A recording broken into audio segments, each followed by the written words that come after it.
Well, Mr. Baker's dozen, don't worry. We will talk about that here shortly. We got a lot of people hopped in right now. Actually, we could probably start talking about that We here. should. We got a good amount of viewers, also, especially on the YouTube side. It's true, yeah. So, first and foremost, we got to preface. We are not legal advisors or lawyers in any capacity. We are not saying anything that is legally binding, and also everything we're talking today will be speculative based on some leaks, though from reputable sources. Nothing officially has been released by Wizards of the Coast at this time. So, that being the case, nothing at the very least is set in stone. Everything can change. We're not here to fearmonger or any of the like. We are only here to speculate based on what it can mean and based on what everyone else has, and maybe from a source that you have not directly heard from yet, as there's a lot of stuff going on. And that's also another thing as well. There's a lot of stuff going on and people saying this or that or whatever. Mm-hmm. It will not be determined until, one, anything officially is released. The actual law is written into straight to the hero point. I think second edition is different enough to be safe. Well, okay, so right, let's talk about some basics I know about legal stuff. What I know basically, right? There are some things you cannot copyright, and a lot of this is gaming. So OGL stands for Open Gaming License. This is what allows a product to have other third parties to come in to augment it with their own stuff, as long as it does not infringe on copyrightable properties in IPs. You cannot copyright how dice mechanics work or rolls. You cannot copyright things like health, AC, or even feats. The only things that you can really copyright as far as rules are concerned is if your content is similar enough that it checks enough boxes to be infringible. Yeah. It's the same thing with also video games. Just game mechanics in general are a very hard thing to like lock down to be like only you can use it. It's the same with like tabletop, which as well, at least basing on the reason why that's like a fear for some people, is because currently the OGL only gives that license for PDFs and published books. It does not give that license for things like videos, games, comic books, novels. Any of that stuff is categorized under their fan content license, which is a permission to use their content, but for non-commercial, non-monetized things. However, there's one thing I didn't hear about this. It's a fear that I think people might be thinking too much into, only because, like that particular one, only because Warhammer went through the same thing. We have this exact same problem, and a lot of these lore channels are doing just fine. Yeah. They did not crack down on YouTube content going over lore and stuff. That seems to be okay, so we'll see. I understand the fear, but at least in the circle I'm in, it was a fear that then was unprecedented. So, as far as Pathfinder, especially 2E, is concerned, because 2E is a radically different game than both third edition D&D, which Pathfinder 1 was based off of, and even first edition Pathfinder. Pathfinder 2E is pretty unassailable from a lot of those accounts. The only issue comes from with what it means for Paizo to publish content that also applies for D&D 5e, because they've been releasing content for D&D 5e. There's some other stipulations that go around that we'll talk about. The biggest debate. Now, I'm gonna give y'all the idiot's guide to the OGL as it's currently known. I'm gonna explain things as simply as I can, because that's what I like to do on this channel anyway. As it currently stands, the OGL is trying to remove a version of itself that is 22, 23 years old at this point. Published in 2000. And in the original OGL, what was stated was that whatever you make, yada yada yada, you will have a perpetual ability to do so, which means into the future, you know, ad infinitum, forever. Though it doesn't state whether that is irrevocable or not. And Now, with how that specific legal language works, if a license does not state it's irrevocable, it is automatically considered irrevocable. They have, if they don't mention it, it's implied that they can revoke it at any time. well, so that's not, see, if you watch the video that I sent you earlier, the one with the, so one thing I will say, Roll for Combat, which has Mark Seifter, who's really big in the field, and Stephen Gleicher, who released Battle Zoo. In that video, they brought their lawyer on to speculate about what's coming up. And in actuality, what their lawyer said, and to be fair, all right, so here's another thing about the legal system in general. A lot of it is based on interpretations and the pre or after setting of precedents. Why do you think lawyers have to argue so much about how something is written? Nothing is ever like so hard proof that it's undeniable law. A lot of things can be argued. So a lot of what it is might not be, you know, as it appears. Their lawyer specifically stated that whenever a one-sided contract is made, like the Open Gaming License, which was made completely by Wizards of the Coast and had no feedback or input by any third parties, it means that any assumptions that can be made are always made against the person who wrote it, because they can only go based on what they wrote. So any intent is based on what they wrote in the law. So you can actually, as long as it's legally inferable, infer anything against what they put out. Putting that into layman's terms, unless the law states specifically, it can be argued against, more or less. Yeah. What their lawyer was also saying was that it's only it can only be revoked if it wasn't a quid pro quo, or where both parties weren't getting something out of it. For instance, if someone was making third-party content and infringed on like something else, like added Forgotten Realms or whatever, it can be revoked because they breached their side of the contract. But it can be argued by any lawyer that D&D and Wizards of the Coast benefits from third-party content made by the original OGL, because the more the content becomes mainstream and proliferates, the better it is for Wizards of the Coast, and that can be designed. Yeah.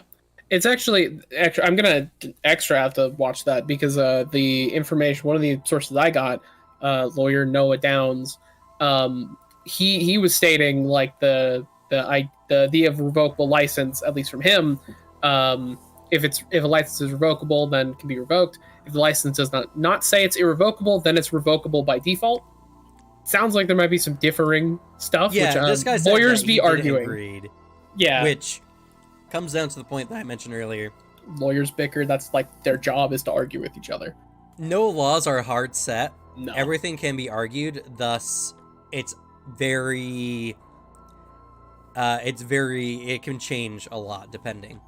But more or less, what the OGL is mostly stating, or the new one is stating, is that they're revoking the old one, and with this new one, that they're going to be able to, by accepting their license, they're going to have access to like a 20-25% royalty cut. By accepting the license, they also get access to whatever you publish, and thus can use it forever and irrevocably, so yada yada yada. There's so a lot of terms to say, like, we get your shit, you get no money from that shit. And they say that part is irrevocable, so if they do change the OGL again, that doesn't change what they get from you. And one thing I'll tack on to this, because it's something I had the question of while I was reading through all this and kind of scrounged around for.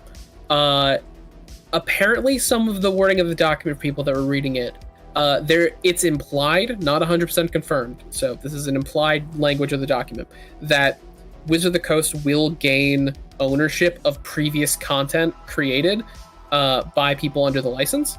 So if you agree to the license, you're also giving anything you've made in the past 20 years. Yeah. That is hopefully not fully the case, because that's one of my big sticking points for why I'm not a big fan of this. Because you have to report all your earnings over, specifically if you're making over $750,000. And any content you've made, even beforehand, they can just publish or take for whatever reason they want.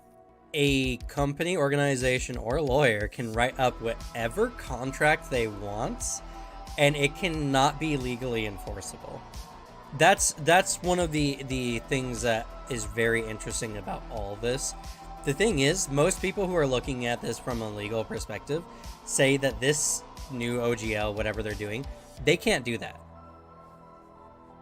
Especially because in the OGL that they've written, it says you own the new content that you make, but we can take from it is a contradictory statement. Yeah. That you cannot own something and then have it taken from you by someone else.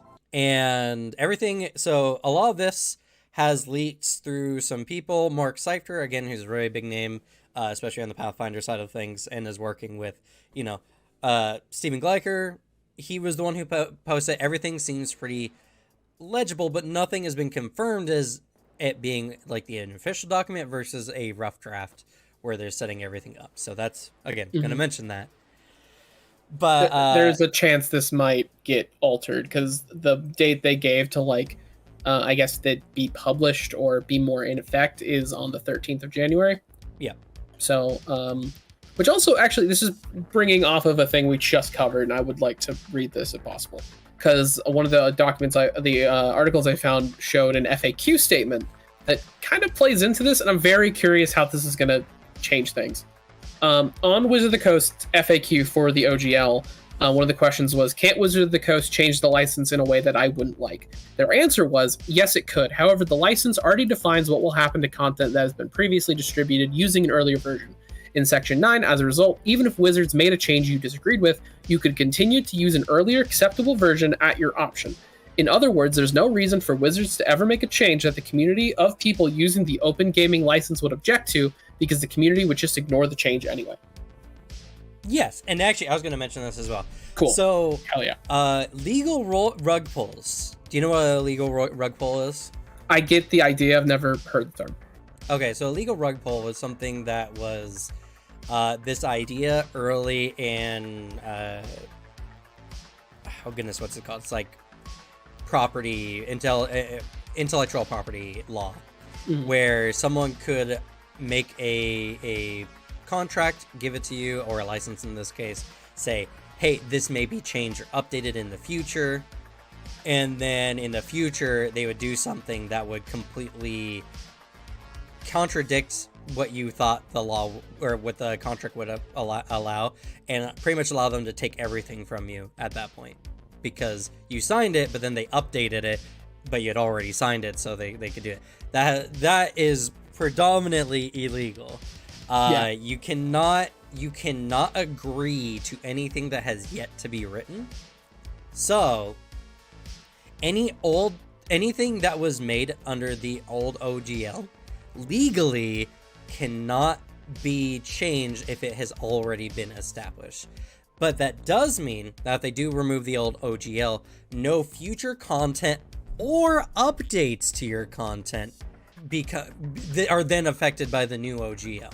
So if you had made something prior and then you update that content, that can contradict with the new OGL. That's a little harder to talk about, but essentially anything that was made prior is pretty safe. And there's a lot of legal implications that when they wrote it, it was, as long as it's viewed as being quid pro to both, which it would be, it moving forward it'd be fine. But again, I'm a dummy. I'm a smooth brain when it comes to a lot of this stuff. I'm only just been talking about what I've got over this last like 24-hour period of researching into this. Also, kind of same here. The only thing is I'm coasting off of the many business classes I've taken, as I'm also a business student. I'm coasting off of my knowledge from that. Other than that, I'm not a lawyer and I'm dumb. Another thing is, if this new OGL is only pertaining to one D&D and content moving forward, that's a whole nother story to all of this. They can write up an OGL for whatever version of the game they produce, but if they're stating that one D&D is a completely reverse compatible with D&D 5e, they could then weasel their way in saying that if you're making D&D 5e content, you're trying to get around their new OGL because it's supposed to be reverse compatible. So that's another thing. That's interesting. And worrying if that is the case. So I will state my idea on what Critical Role. So the thing is, right? Critical Role doesn't use any D&D properties besides Vecna, which might have to be like might have to be wiped essentially. They might have to retcon Vecna in their setting and everything if this is the case. But the thing is, right, Wizards of the Coast does not have to legally pursue anyone who they feel is infringing this. And this is a really important part. The reason why they're asking for, speculatively, the reason why they're asking for, like, we need to get your revenue numbers if you make over this amount, yada, yada, yada, or whatever, is so that they can put pressure on very popular content made from their stuff to get their cut of the pie. And the biggest thing is that this whole new OGL could be mostly legally unenforceable. That does not mean Wizards of the Coast can't use it to bully people. Yeah. It's a very big, like, stick to bring to the table, because most people producing third-party content, the idea of paying Wizards of the Coast a bit of money, granted a hit to your revenue, is preferable to becoming bankrupt because of legal fees. Mm-hmm. And as well, like, for when it comes to Critical Role, I do see a lot of, I've been seeing a lot of takes about it. I feel like Critical Role be safe regardless, because good old, they're like the top of the top, and if Wizards of the Coast or Hasbro tries to move in and like go after Critical Role in some way, that is a giant PR hit and probably one of the dumbest things they could do. We'll see. My opinion of a lot of executives is a little low. I don't think they make the brightest moves all the time, because to me, this whole thing, the whole, my opinion here kind of feels like a lot of this is executives seeing a print money button and wanting to press it. Yeah. Without having to do any extra work on their end, because someone, as this one tweet I found brought up, Wizards of the Coast could increase their revenue by producing more content. They could make more things for you to buy, more content for their game, or they can just write this 9,000 word document and get extra money legally from these like third-party creators that are just kind of hanging out, having a good time. Yeah, and essentially taking their work for no cost. Yeah, exactly. Which they could just make books full of third-party content, be like, look what we did, we made more work, and then make more revenue that way. And so something that came up on Twitter that I think is very poignant. They might use this to force you to sign a waiver or contract. Yes. Anyone who is currently making content in any variety or form, if someone from Wizards of the Coast is offering you to write a contract, you do not need to sign it.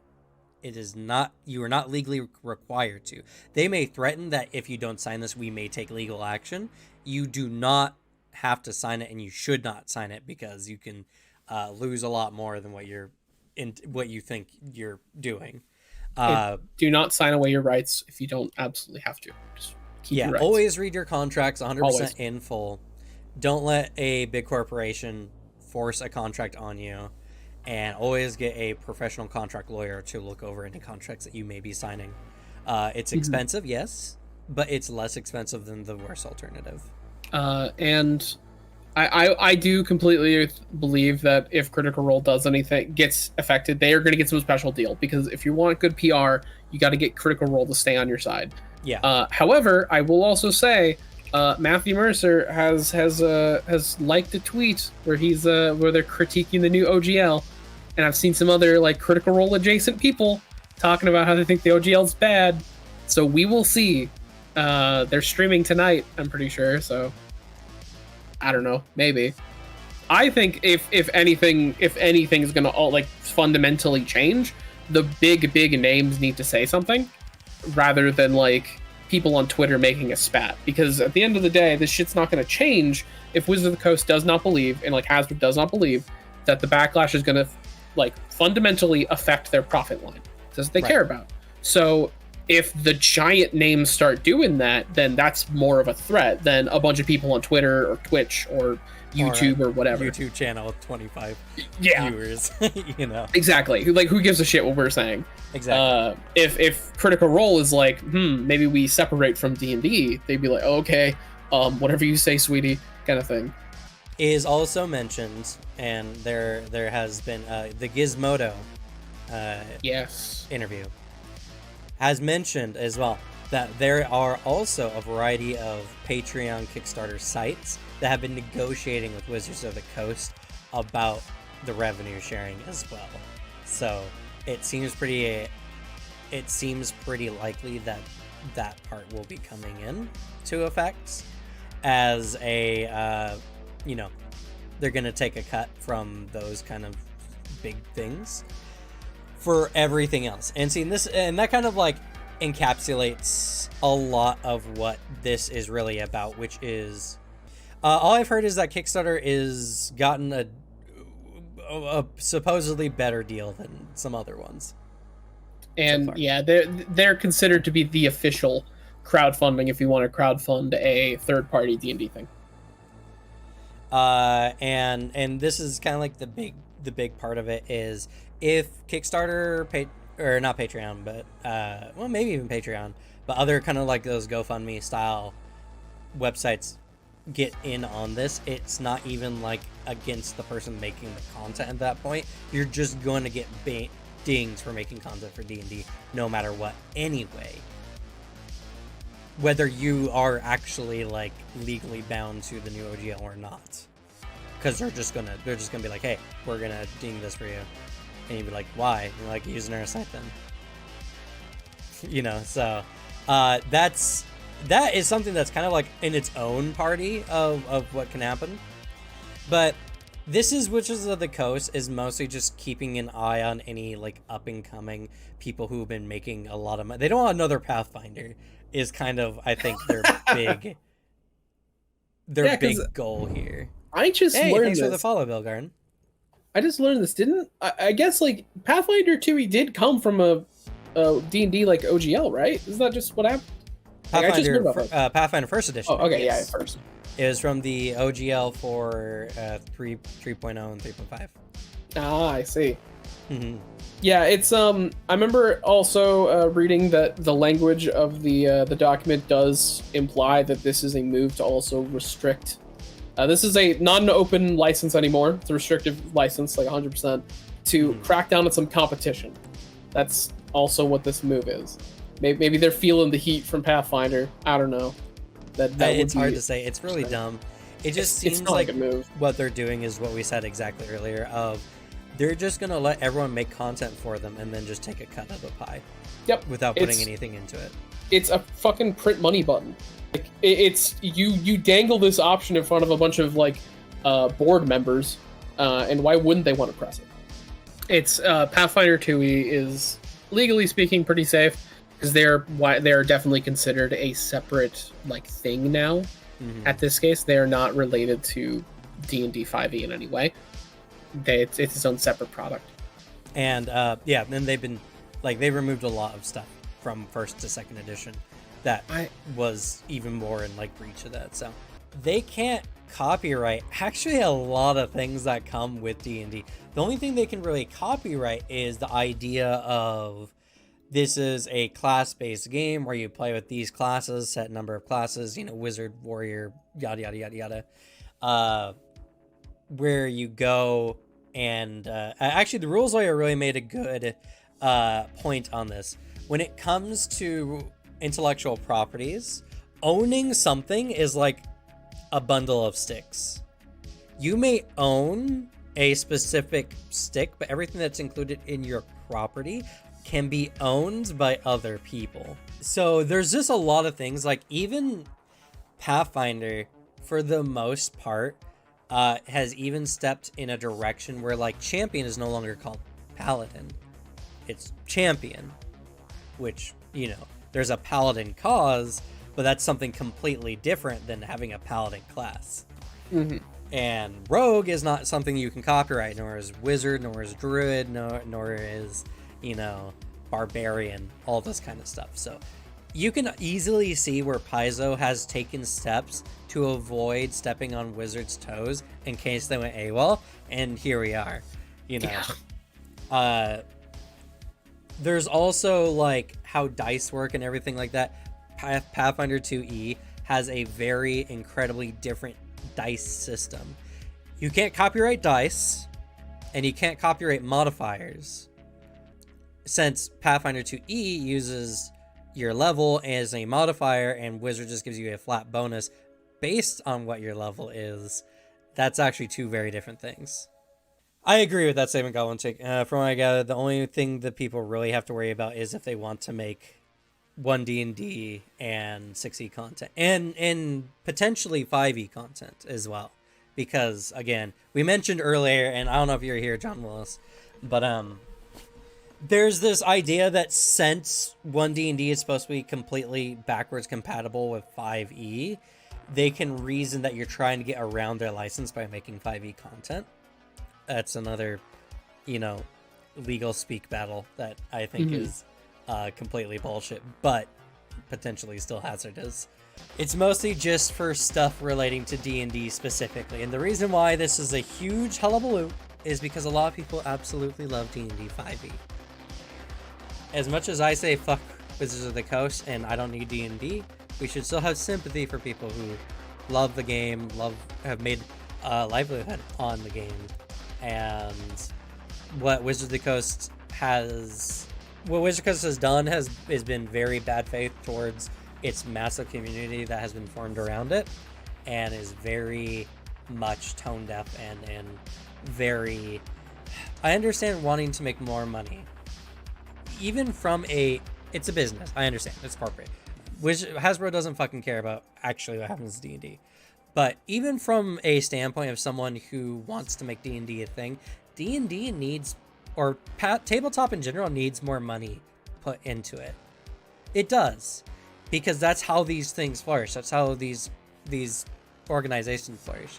So more money getting put into things like D&D isn't necessarily a bad thing, as long as it's done in ethical ways, which obviously with what Wizards of the Coast has been putting out, that again, we have no official statement. This is not an official, this is all speculative. But what the leaks show is that Wizards of the Coast is doing a pretty unethical thing here as far as what it's doing for its community. So don't make fun of people. Don't relentlessly bully people into Pathfinder 2E because of what's happening with D&D. Show and give some understanding of what they're going through, and know that things like Pathfinder 2E is not...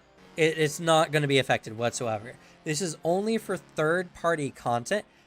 Pathfinder is a licensed product. It is not third-party. It is not an addition of D&D. It is its own thing.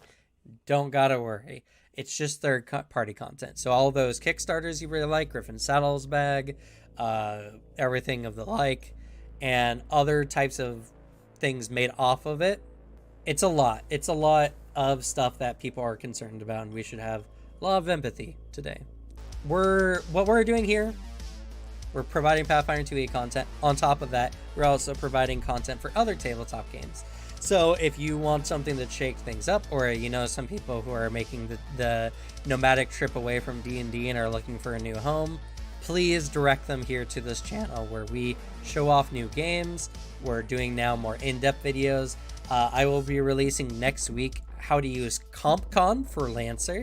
So if you want a really good website that allows you to have a much more automated and really good character creation process, check that video out. CompCon is really, really good. And next week as well, I'll be doing another archetype, and we'll be doing the how to play spellcasters video as well, which is going to be another pretty big video, I imagine. And if any of you have questions, concerns, please feel free to comment on this video here in the live section, or join us down in the description in our Discord. We will answer whatever we can. We are not lawyers. We are not in any way legally trained when it comes to property laws and intellectual property laws. So yeah, that legal shit. What does that even mean? It's my stance. So there's a lot of things that we will be doing to help enrich the tabletop community, and I hope this takes people away from D&D, honestly, because people need to realize that the whole tabletop community should not be built on one monolith. We should have a whale fall. We should have all these really good developers who are making really great tabletop get some of the cut, get some of that pie, and make even better content. And we should make a industry that's a lot more indie friendly, because I feel like that is the future. If you believe in tabletop RPGs and you want to be in a community that's all about making this hobby better for all, join us. Join the Discord. Tell people about us. I promise we're working really hard in that direction. All right, anything you want to close with before we say goodnight? Yeah, this next week, go to my channel. It's Glue Boy. I got more Warhammer videos up and running. 2 really fun topics are going to be posted starting next Thursday, where I can finally start producing videos again. I'm also real close to 1K, so getting over that would be pretty cool. Yeah, we're both really just going to be hitting the ground running for this, because we both are just gearing up for a very productive 2023. This is going to be a great year for both of our channels. I can already see it. I agree. Next week is going to be before. The day before. So Ooh. On OGL's Eve, join us for another interesting table talk, I'm sure. Hell yeah.